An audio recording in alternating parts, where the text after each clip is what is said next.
পর্ণওয়ালা YouTube channel পক্ষ থেকে সবাইকে অসংখ্য ধন্যবাদ। আশা করি তোমরা সবাই ভালো আছো এবং ভালোভাবে প্রিপারেশন নিচ্ছ। তোমাদের ডিসেম্বরে পরীক্ষা আছে, সেইভাবে টার্গেট রাখো এবং আমাদের পুরো সিলেবাসটা আমরা কমপ্লিট করবো, সেইভাবে টার্গেট আছে, ঠিক আছে? তোমরা ভালো করে পড়াশোনা করো। ইনক্লুসিভ এডুকেশন আমরা বারবার বলছি, এর 5 নাম্বার আসবে। তোমার এই যে টপিকটা করেছি এখানে ইনক্লুশন থেকে আমার 7-8টা ভিডিও হবে। কেন? এই টপিকটার উপর ডিপেন্ড করে 5 নাম্বারও 2টা 3টা কোশ্চেন আসবে, ডাইরেক্ট ইনডাইরেক্ট ভাবে, ঠিক আছে? তোমার বাকি আছে, তোমার লার্নিং ডিসবিলিটি আছে, ডিসক্যালকুলেশন, ডিসগ্রাফিয়া, যে এগুলো আছে, ওইখান থেকে কিছু কোশ্চেন আমি যা বলে দেবো তোমার কোন টপিক কি দেবে। তো তার আগে তোমাদের কনসেপ্ট ক্লিয়ার করতে হবে, কনসেপ্টটা ক্লিয়ার করো, তারপর সাজেক্টিভ পড়বো, ঠিক আছে? কেন এখন যা কোশ্চেন না তোমার, তুমি সাজেক্টিভ পড়ে মানে বাজারে বই পড়ে দেখো, বলছি না বাজারে বই খারাপ নয়, যে যার যে প্রকাশন তার একটা নির্দিষ্ট ই করে ফলো করে করেছে, বলছি না খারাপ। কিন্তু তোমাকে তোমার বেসটা ক্লিয়ার করতে হবে, যেখান থেকে সেই ইউটিউব চ্যানেল দেখে হোক, সে আমার ভিডিও দেখে হোক, কোনো বই দেখে হোক, যে কেউ তোমাকে তোমার কনসেপ্টটা ক্লিয়ার করতে হবে, যাতে কি হয় তুমি অ্যান্সারটা সলিউশন করতে পারো। কেন? মেন কথা কোশ্চেনটা আসলে তোমাকে কনসেপচুয়ালি না। তুমি আজকে দেবে সিটের কোশ্চেন দেখবে, বা ডব্লিউটের কোশ্চেন, সিটের কোশ্চেন, বা তোমার এখন যে সিটের কোশ্চেন আছে সে অন্য লেভেলে যাচ্ছে, ঠিক আছে? বাট ভালো পড়াশোনা করো, অবশ্যই হবে, কেন হবে না? একবার দুবার অবশ্যই সিটেটা পাস করা খুবই দরকার, ঠিক আছে? আর ডব্লিউটি তো তোমার আছেই, চাকরি একটা মাত্র পরীক্ষা আছে, ডব্লিউটি হচ্ছে। ঠিক আছে, শুরু করা যাক তাহলে।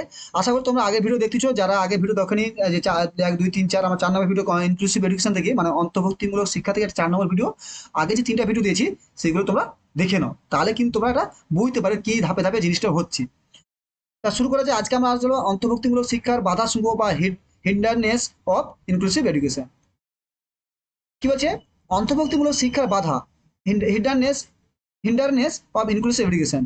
কি তোমরা ইংলিশটা সাইডে লিখবে, যারা সিটেট দিবে, যারা সিটেটকে ডাইরেক্ট টার্গেট করছে, তারা ইংলিশটা সাইডে পড়বে। কেন? বাংলাতে সিটেট সেখানে তুমি উদ্ধব পাবে না। আর যারা ডব্লিউট পড়ছে তারা সাইডে বাংলাটা যদি না দেখো, ইংলিশটা না দেখো চলবে, কিন্তু ইংলিশটা দেখে রাখবে। দেখবে কিছু কিছু ট্রাম আছে দেবে সিডিপিতে, যেগুলো তোমার ইংলিশে বুঝতে পারবে, মানে বাংলা সম্পূর্ণ আলাদা। এবার এই বাংলাটা দেখবে তুমি বিভিন্ন বিভিন্ন রকম আছে, বা আমিও দিচ্ছি, আমি একরকম হচ্ছে, তুমি ওই টার্মটা অন্য জায়গায় অন্যরকম দিচ্ছে, মানে সিডিপি তো তোমার কোনো পার্টিকুলার কোনো ই নেই, ঠিক আছে? এই জন্য ইংলিশটা হবে যেখানে সবাই সবাই একই যাবে, সেই জন্য তোমরা ইংলিশটা ফলো করবে, চেষ্টা করবে। যারা বাংলা সিটেট দিবে, মানে বিশেষ করে ডব্লিউটেট দিবে, তারা ইংলিশটাকে অ্যাভয়েড করলেও কিন্তু দেখে রাখবে। আর সিটেট তোমার ইংলিশটা দেখতে হবে, বাংলা বুঝে ইংলিশটা পড়ো, ঠিক আছে? আমি তোমার ইংলিশে কোশ্চেন দিয়ে দেবো, সেটা তখন করাবো। তা কি বলছে? অন্তর্ভুক্তিমূলক শিক্ষার বাধা, হিন্ডারনেস ইনক্লুসিভ এডুকেশন। অন্তর্ভুক্তি শিক্ষার যে কি কি বাধা থাকে, এবার শারীরিক শিশুর শারীরিক দুর্বলতা। দেখো, অন্তর্ভুক্তি শিক্ষায় আমি যে শিশুটাকে একটা স্কুলে ভর্তি করে দিলাম, তাহলে স্কুলে যে ভর্তি করলাম স্কুলের শিশুটাকে, তাই শারীরিক দুর্বলতা থাকে, মানে সে সবসময় তার নির্ভাব, এবং সে যে সেটা কোনো কিছু করতে পারছে না, তাহলে কি হবে সেখানে? যে তার শিখে অন্যান্য যে শিখবে তার মতো সে স্কুলে যে, ধরো এখানে সে একটা মানে তোমার আছে, সেখানে যে এইটা করবে, তোমার যে শারীরিক যে দুর্বলতা থাকে, তার মধ্যে যে পড়ার প্রতি যে এনার্জি, সেটা তুলনামূলক যারা ভালো তাদের প্রতি পিছিয়ে যাবে। শারীরিক দুর্বলতা হয়তো কোনো কারণে কারো তো সে চোখে দেখতে কম পায়, এটা হতে পারে। শারীরিক দুঃখে হতে পারে যে পায় অসুস্থ, কারো হয়তো কোনো কোনো কিছু না কিছু শারীরিক দুর্বল থাকে, হয়তো কেউ যদি পড়া মনে রাখতে পারে না, কারো যদি মেন্টালি ডিগ্রেশন থাকে, যে প্রতিবন্ধী যাবে। আবার হচ্ছে যে যে শারীরিক অপুষ্টিকর, তাহলে এগুলো কিন্তু পড়ার প্রতি একটা প্রভাব বিস্তার করে। শারীরিক দুর্বল মানে অপুষ্টি হতে পারে, শারীরিক প্রতিবন্ধী হতে পারে, সবকিছু। তুমি এক গরিব ফ্যামিলি থেকে ছেলে এসছে, সে খেতে পাচ্ছে না, সে সারাদিন সারা রাতে পড়তে পারবে? সেই সে যে পড়াচ্ছে স্কুলে 7 ঘন্টা 8 ঘন্টা, সে থাকতে পারবে না। দিলেও সে বাড়ি যাবে, তাকে বাড়িতে কাজ করতে হচ্ছে। মানে অনেক কিছু কারণ থাকে যে শিশুর শারীরিক দুর্বলতা শিক্ষার ক্ষেত্রে বাধা দেয়, অন্তর্ভুক্তি শিক্ষার বাধা সৃষ্টি করে। যে কারণে একটার জন্য কি আছে, সুস্থ হৃষ্টপুষ্ট ছেলের পড়া অনেক সুযোগ থাকে। এবার তারপরে স্যার সুস্থ হৃষ্টপুষ্ট আসলে সেই পড়বে যারা একটু, যারা অনেক দুর্বলতা পড়তে পারে না, পড়তে পারে কিন্তু ওটা তাকে অনেক স্ট্রাগল করতে, দেখো না, যারা খুব গ্রামে ঘরে যারা অত প্রত্যন্ত অঞ্চল থেকে পড়াশোনা করতে আসে, খুব স্ট্রাগল করে আসে। এটাই বলছি, শারীরিক দুর্বলতা খুব দরকার। হ্যাঁ দরকার, মানে সে তো বাধা সৃষ্টি করে। শিশু স্থায়ী ঠিকানা অভাব, মানে শিশু স্থায়ী ঠিকানা অভাব মানে কি, এমন কিছু যদি থাকে সে বাবা চাকরি করে, ঠিক আছে, ট্রান্সফারের জব, যা সেন্ট্রাল জব করে বেছে দেবে, ট্রান্সফারের জব, তার মানে কি সে আজকে একটা স্কুল পড়ছে, কালকে অন্য একটা স্কুল যেছে, তা আবার একটা অন্য স্কুলে, সেটাও সৃষ্টি হয়। আবার সেটা কি, তারপরে পড়াটা বাধা সৃষ্টি হয়ে যায়। আবার স্থায়ী ঠিকানা অভাব, যে কোনো শিশু শিক্ষার্থী যে স্থায়ী যদি বাড়ি না থাকে, যারা হয়তো সে এমন জায়গায় থাকে তার বাড়ির বাড়ি নেই, তাহলে কি তারও ক্ষেত্রে পড়াশোনা, শিশুদের একটা স্থায়ী ঠিকানা দরকার। হ্যাঁ, স্কুল এমন জায়গায় বাড়ি থাকে, বাড়ি থেকে স্কুল 2 কিলোমিটার হোক, 4 কিলোমিটার, 5 কিলোমিটার, সে পার্টিকুলার 4 কিলোমিটার যেতে আসতে পারে, নাহলে কিছুদিন এখানে আসে, কিছুদিন চলে গেছে, তাহলে এটা শিশুদের শিক্ষা থেকে বাধা সৃষ্টি করে। পারিবারিক দারিদ্রতা, বললাম যে পারিবারিক দারিদ্র আমাদের বর্তমান ভারতবর্ষের দারিদ্র অনেক ইফেক্ট করে। যে আমরা, হ্যাঁ, আমার ডেভেলপমেন্ট কান্ট্রি হয়েছে, আমাদের জিডিপি অনেক গেছে, কিন্তু আমাদের এখনো 60% মানুষ দারিদ্রের নিচে বসবাস করে, বুঝেছে? তো আমরা বুঝতেছি আমাদের, দেখো, লাইফস্টাইল চেঞ্জ হয়েছে, কিন্তু আমাদের যে ইকোনমিকটা, সেই লাইফস্টাইল, তুমি আজ প্রত্যেক মানুষের 10,000 থেকে 15,000 টাকা 20,000 টাকা মোবাইল আছে, যে যে মজুর খাটি যায়, মানে কি লাইফস্টাইল চেঞ্জ হচ্ছে। আর তোমাকে এটা করতে হবে, তুমি তো না করে থাকতে পারবে না। তুমি একটা আজকে যদি তোমার মোবাইল না থাকে, তুমি সব সময় থেকে তুমি যত রকম ইনফরমেশন থেকে তুমি ডিটাচ হয়ে যাচ্ছ, তার মানে কি তোমার, তুমি খেতে না পাও তোমাকে মোবাইলটা কিনতেই হবে যে করো কেন, এটা তোমাকে একটা জীবনের একটা অঙ্গ হয়েছে তোমাকে।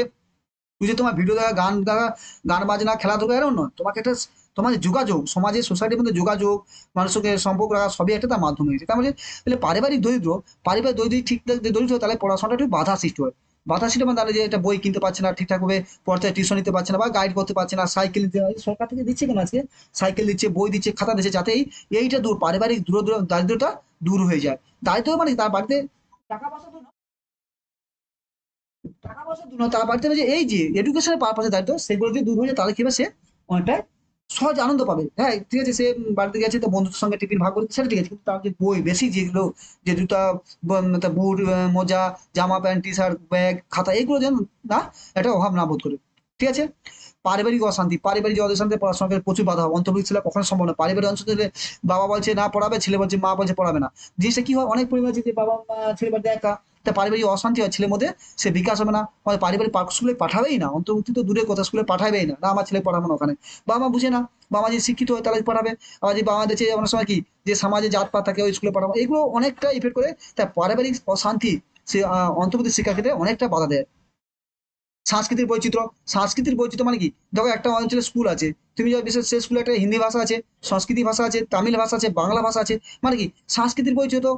তো সাংস্কৃতিক বৈচিত্র্য ভালো, ভারত একটি মাল্টি কালচারাল দেশ, ডাইভার্সিটি কান্ট্রি, এটা ভালো, কিন্তু অনেক সময় এটা একটা বাধা সৃষ্টি মানে কি, তোমার না তুমি আমার এখানে আসবে না, তুমি যদি এখানে সাউথ ইন্ডিয়া তামিলে যাও, তুমি, আমরা যে বেঙ্গলি, আমরা বাঙালি তামিলে যাই, আমরা ঠিকভাবে কথা বলতে পারবো ওদের সাথে তামিল ভাষা, হ্যাঁ আমরা হিন্দি বলতে পারবে, ইংলিশ বলতে পারবে, কিন্তু তামিল ভাষা তুমি বলবে কিন্তু সেভাবে অ্যাডজাস্ট করতে পারবে না। তার মানে এটা অলরেডি মনে মনে হিন্ডারেন্স তৈরি হয়ে যায়, যে ওখানে আসছে কি সমস্যা আছে, লোকে সামান্য জল চাইতেও অসুবিধা হচ্ছে, খাওয়া দোকানে খেতে যেতেও চাইছে অসুবিধা, মানে তো ঘর ভাড়া নিতে।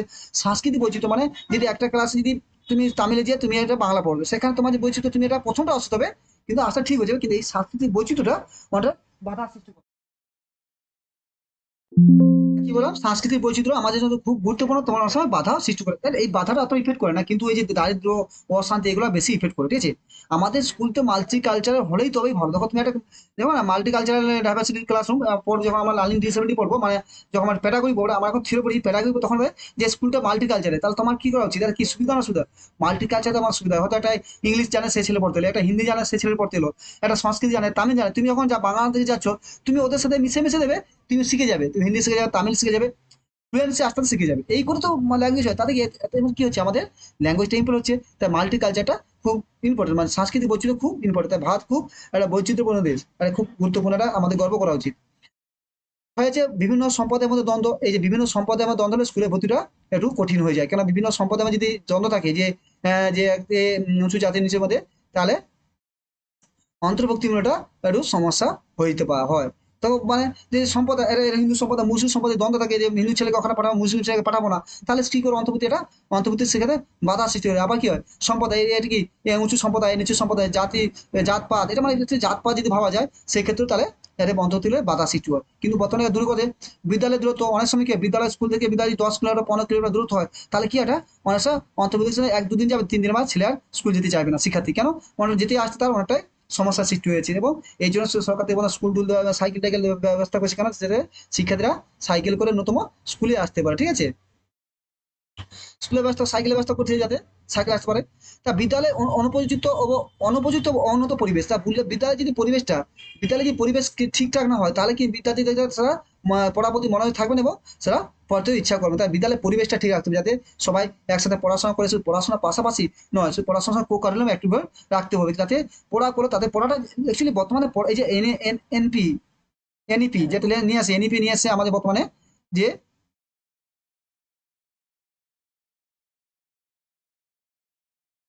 এনইপি 2020, একটা হচ্ছে পুরো মডিফাই এডুকেশন সিস্টেম, এটা খুব মানে একটা ভালো, যদি ঠিকঠাক অ্যাপ্লিকেশন হতে পারে, অনেকটা গুরুত্বপূর্ণ। এখানে কি যে বলে বিদ্যালয় অনুপস্থিত মানে কি, দেখা আগে যে প্রাচীর পদ্ধতি পড়া হচ্ছে, গতানুগতিক পদ্ধতি, স্যার হচ্ছে মানে ওপেন অ্যান্ড মানে close and question, close and মানে আবদ্ধ, একজন একজন সাপ্লাই দিচ্ছে, একজন গ্রহণ করে যাচ্ছে, মানে শিক্ষার্থী বলে যাচ্ছে, শিক্ষক বলে যাচ্ছে, শিক্ষার্থী নিশ্চয় মতো বাবার মতো শুনে যাচ্ছে, হ্যাঁ হুয়া নয় কিছু নেই, শিক্ষক বলে। কিন্তু বর্তমানে এটা না, বোধহয় ইন্টারাকশন, শিক্ষক বলছে শিক্ষার্থী শুনছে, শিক্ষার্থী বলছে শিক্ষকও শুনছে, মানে এখানে দুজনই সমান, শিক্ষক বলছে বলে আমি সব জানতা হ্যাঁ, হাম যা জানতা ওই সি হ্যাঁ, এইসব নাই চলেগা, মানে এই টাইপের জিনিসটা। এখন শিক্ষক শিক্ষার মধ্যে একটা মেলবন্ধন তৈরি হয়েছে, যাতে শিক্ষককে বলে মানে শিক্ষার্থীদেরও যাতে মনে হবে যে এরা চায়, এরা একটা কিছু জানে, কেন ওদের কিছু, ওরা ওদের মধ্যে কিউরিসিটি যে থাকে সেখান থেকেও হতেই পারে। এই উপযুক্ত পরিবেশও তৈরি করতে হবে। এনইপি মানে এখানে কো কারিকুলাম প্রচুর গুরুত্ব দিয়েছে। দেখো না এখন তোমার ক্লাস 11 থেকে যে ভোকাবুলারি দিয়েছে, সেখানে তোমাকে সব হ্যান্ড ওয়ার্কিং সব তোমাকে একটা সেলফ ডিপেন্ডেন্টের মতো শিখেছে। যে শুধু যে পড়াশোনা করে শুধু যে সরকারি তোমাকে জব দিবে, সরকার জন্য অপেক্ষা করবে সেটা নয়, তোমাকে নিজে সমাজে কিছু কন্ট্রিবিউট করতে হবে এবং তার জন্য সরকার তোমাকে সহায়তা করতে হবে, ঠিক আছে। দিয়ে হলো শিক্ষক ও সহপাঠীদের অবহেলা। অনেক সময় যে শিক্ষক ও সহপাঠীদের অবহেলা দেওয়া স্কুলে যেতে ইচ্ছা করে না, মানে কি শিক্ষক যদি যে একটা শিক্ষার্থী পথে ঠিকমতো অবহেলা করে, তাহলে ঠিকঠাক পড়াশোনা ঠিকঠাক হবে না। কারণ তাদের সহায়তা মনে দরকার, ঠিক আছে। কেন সেটা যদি অবহেলা হয়, শিক্ষক ও সহপাঠীদের অবহেলা, মানে একজন ক্লাসের শিক্ষক যাচ্ছে, একজন ক্লাসে 100 জন মিশেছে, শিক্ষক যদি সহপাঠীর সঙ্গে শিক্ষার্থীর সঙ্গে ঠিকঠাক না মিশে, হ্যাঁ পড়ছে তো পড়ছে, যা হচ্ছে হচ্ছে, পড়া আমি টাকা পেয়ে যাচ্ছি মাসে 40-50 হাজার, ও বাচ্চা পড়ুক না পড়ুক, তাহলে কি হবে, পড়ার প্রতি মনোভাব নষ্ট হয়ে যাবে। আবার সহপাঠী কি হবে, সহপাঠীদের মধ্যে যদি 4-5 জন বন্ধু বান্ধব, তাদের মধ্যে যেটা অ্যাডজাস্ট না থাকে, একটা ছেলে তার মেয়ে স্কুল আসবে, দেখবে তো অনেক সময় যে বন্ধুদের সাথে ঝগড়া হয়েছে, মনটা ভালো নেই, তেমন কি তার স্কুলের প্রতি অনীহা থাকবে। স্কুলে দেখো স্কুল যাবে কি, স্কুলে পড়তে যায় না, সেখানে স্কুল হলো কি বলে, স্কুলকে বলে আম, সামাজিক সংস্করণ বলা হয়। এটা আম, মানে সোশ্যাল কনস্ট্রাকশন বলা হয়, যে স্কুলে যে social construction, school construction, construction কেন বলা হয়, মানে স্কুলের সামাজিক সংস্করণ, মানে স্কুলেই যা শিখবে সেটা সমাজে তার প্রতিফলন হবে। স্কুল থেকে আমরা শিখলাম, স্কুলেই সব কিছু হলো, স্কুলে সেখান থেকে পরে সমাজে সেটা প্রতিফলন আস্তে আস্তে হতে থাকবে। তাই স্কুলকে, তাই স্কুলে এই যে স্কুল জীবনটা খুব ভাইটাল। যারা এই যে স্কুলে যদি ঠিকঠাক গাইড করে, স্কুলে যদি পরিষ্কার হয়, আমাদের সমাজকে মানে সমাজকে যদি আমরা ঠিক করতে চাই, ঠিক করতে চাই, তাই স্কুলকে আমাদের ঠিক করতে হবে। বর্তমানে স্কুলে যা পরিস্থিতি চলছে, মানে বলছি না দেখো, স্কুলে যে আজকে ঠিকঠাক স্কুল হচ্ছে না, বা বা যা হচ্ছে স্কুলে যেতে যাচ্ছে, তাহলে কিন্তু এটা কি একটা মানে সমাজের ক্ষতি হচ্ছে। কারণ একটা শ্রেণী মানুষ তো পুরো স্কুলে ডিপেন্ড করছে, কিছু মানুষ যারা প্রাইভেটে পড়ে নিচ্ছে, কিন্তু কিছু তো মানুষ সরকারি স্কুলে ডিপেন্ড করছে এখনো ম্যাক্সিমাম আমাদের সোসাইটি সমাজের। স্কুল যদি ঠিকঠাক না হয়, তাহলে অনেকটা সমাজের উপর অনেকটা বিরূপ প্রভাব পড়বে। Thank you. তাহলে এটা আমরা কি বললাম আজকে, তাহলে আমরা বললাম যে কি যে কি বাধা শিখতে থাকে, এবং এই বাধাগুলো বললাম আমরা 9টা বাধা বললাম, এবং প্রতিটা খুব ইম্পর্টেন্ট। তোমরা এটা তো একটা কনসেপ্চুয়াল, এখানে ফ্যাক্ট কিছু নেই তো। ইনক্লুসিভ এডুকেশন পুরো কনসেপ্চুয়ালি কোশ্চেন আসবে, 2-3টে কোশ্চেন আসবে কনসেপ্চুয়ালি, ঠিক আছে, কোনো ফ্যাক্ট আসবে না। ঠিক আছে, তো ভালো করে পড়াশোনা করো, এবং চ্যানেলটা যদি ভালো লাগে সাবস্ক্রাইব করে দেবো, বন্ধু শেয়ার করে দেবো, এবং যদি কোনো ডাউট থাকে অবশ্যই কমেন্ট করো, এবং পিডিএফ গুলো পাওয়ার জন্য টেলিগ্রাম চ্যানেলে লিঙ্কে যোগ হয়ে যাও। Thank you.